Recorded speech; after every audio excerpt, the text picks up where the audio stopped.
Hi everyone, this is Jathu here, and today I want to talk about a very important topic, and that is rental yields.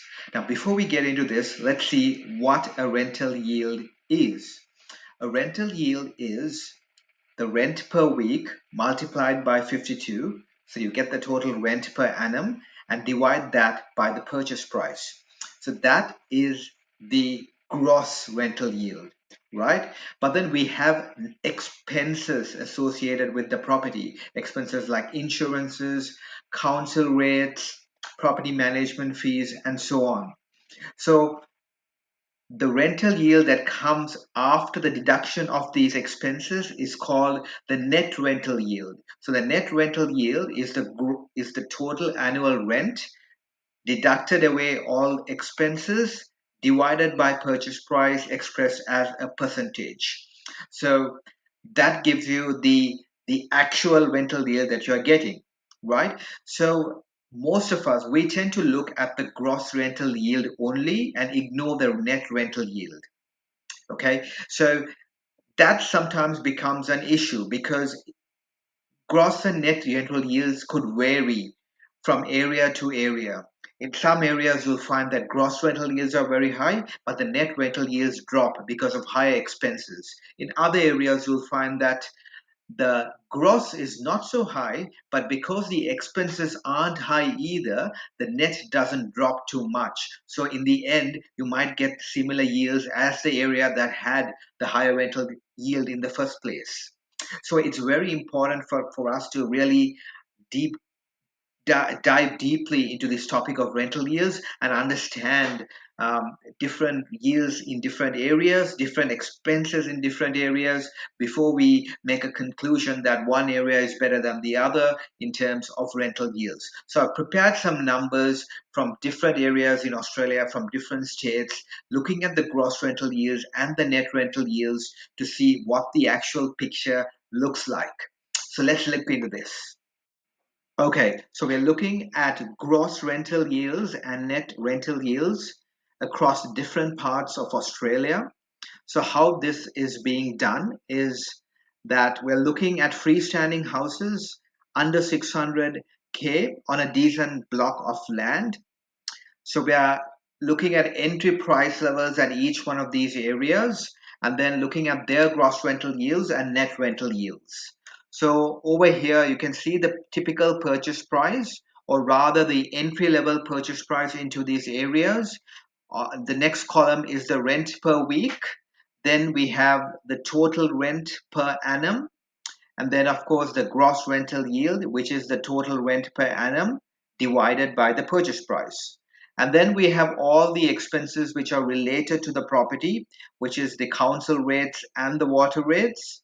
We then have the insurance cost, which is the building and landlord insurance cost. Some states have land tax, so we have included the land tax component. And finally, we have the property management fees when a property manager looks after your property. So the net rental yield is the total rent per annum deducted the all the property expenses expressed as a percentage of the property price. Okay, and finally we have the percentage change, that is where what is the difference between the gross rental yield and the net rental yield as a percentage, right? So we are looking at different areas in different states. In Queensland, we're looking at Ipswich, which is Greater Brisbane. We're looking at Townsville in Northern Queensland, Gladstone and Rockhampton in Central Queensland, and then we're also looking at Mackay. In NSW, we're looking at two regional centres, which are Wagga Wagga and Albury. In Victoria, again, two regional centres, Bendigo and Ballarat. In South Australia, we're actually looking at one area which is in the Greater Adelaide region, which is the Salisbury area in the northern part of Adelaide. We're looking at Murray Bridge, which is a regional center about 1 hour from Adelaide. And then we're also looking at one more area, which is Mount Gambier in South Australia. In Western Australia, there is the Greater Perth region, we're looking at Armadale, and then we're also looking at Bunbury, which is 2 hours south of Perth, a regional center, and then also Geraldton, which is north of Perth, a regional city north of Perth. Okay, so now what we see here is that in Queensland, now first let's just look at the three capital cities which are listed here. So one is Ipswich, the other one is Salisbury in Adelaide, and then we have Armadale, which is in Perth, right? So we're seeing that the gross rental yield in Ipswich is 4.51 and the net rental yield drops to 3.31. Okay, the reason for that drop is because council rates are generally higher in Queensland, and that's why there is a drop from 4.51 to 3.31. Okay, the insurance cost in Ipswich is fairly reasonable, and therefore that doesn't cause too much of a drop.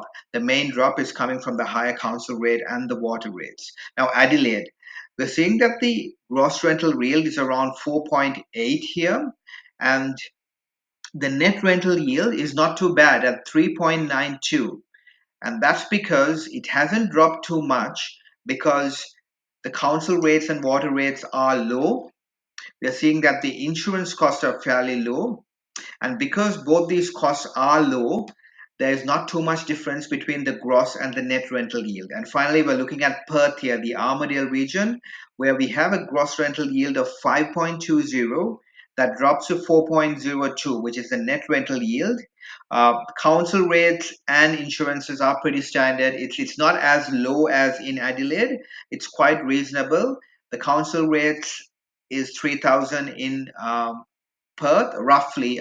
These are just rough numbers, and about $1,000 insurance. So that gives us a net rental yield of 4.02. So you can see here that in terms of net rental yield, Perth is still just above Adelaide, but you can see that they're very close together. Adelaide and Perth are very close together when it comes to net rental yield because of the lower expenses in Adelaide, right? So even though the gross is higher in Perth, when you look at net rental yields, we're seeing that both Perth and Adelaide are very similar to each other. So there you can see that how important the net rental yield is, because you could have a higher gross rental yield and think that that area would be better for you. But when you look at all the expenses and the costs associated with it, we can see that it's not as what it seems, right? Just because you have good rental yield on paper does not mean that it's actually the cash flow that you are getting, because you're factoring in expenses. Okay, now let's go into more regional areas in Queensland. Let's go into this Queensland market. Now we have Townsville, Gladstone, Rockhampton, and Mackay, right? And when you see here, the gross rental yields are really healthy. It's around 5.5. Mackay is really good at 6%, right? But when we go to the net rental yields, that's dropping to 3.65, 3.83, 3.83 for Townsville, Gladstone, and Rockhampton. And the reason why it's dropping so much is because insurance costs are generally high. It's much higher in Townsville because of cyclones and storm events. And the council rates and water are also quite high because of the flooding which happens there. So because of that, the net rental yields are dropping. Now, if you look at an area like Mackay, the gross is so high, it's at 6%. And even though we have higher insurance costs, higher council rates, the net isn't too bad at 4.26. So Mackay doesn't look too bad at a 4.26 net rental yield. And that's because the gross rental yield coming here is significantly higher than the other parts of Queensland. Okay, now let's look into NSW. We're looking at Wagga Wagga and Albury. Gross rental yields around that 4.5 to 5 percentage in general. So in this example, it's around that 4.9. And when we look into the net rental yields, it's around that 3.7 mark, right? Council rates and insurances are not as high as in Queensland. They're quite standard, but because of these expenses, the net rental yield actually drops. Now, when we go to Victoria, Victoria is interesting in the sense that the gross is not too high. We're looking at around 4.8 in Victoria, 4.8 in Bendigo, and 4.6 in Ballarat. But we have an additional land tax component that comes in Victoria, and that is dropping the net rental yield. And that's why the net rental yield drops to around 3.34% in Bendigo and about 3.06 in Ballarat. So you can see that even though council rates, insurances aren't too high, because of that additional land tax component, the net rental yield is getting pulled down in Victoria. Okay, the next one is South Australia. South Australia is really good from the sense that they generally have lower council rates, lower insurance costs, and that's because there are no events like floods, and other natural disasters that happen in that region, and therefore council rates and insurance costs, especially in the Adelaide area, tend to be much lower, and therefore you will find that net rental yields are good. If you look at Mario Bridge, Mount Gambier, we have net gross rental yields in the fives, and net, which is around just under that 4%, which is really good. Okay, going into Western Australia, we have Armadale, Bunbury, and Geraldton. Armadale looks really good from 5.20 gross rental yield. It drops to 4, which is pretty good because council rates, insurances are quite standard in that region. Bunbury and Geraldton. In Geraldton, we do have higher council rates and water, and as a result of that, the net rental yield just drops a bit um, as compared to the gross rental yields. Right. So from here, you can see the areas where the gross rental yield is being significantly affected is in mainly in Queensland because of those higher insurance costs, higher council rates. We're also seeing areas like Geraldton, which is being affected by higher council rates and water. And also to Bunbury to some extent, where it is a bit more higher than in Perth Metro. All right. The other one is in Victoria. We are also seeing that land tax are coming into play in Victoria and therefore reducing those gross rental yields.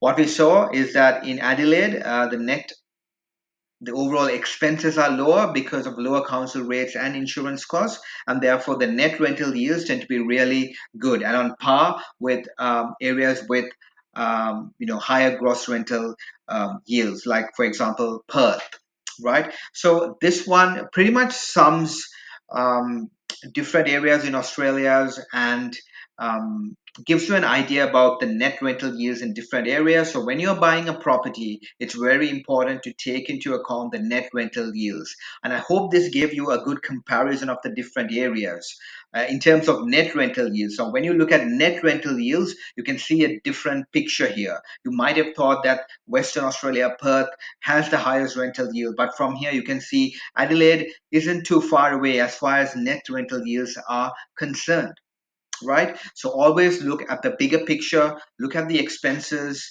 and then make your decision.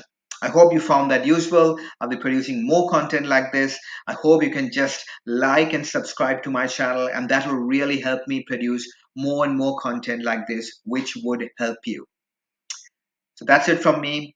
Goodbye for today.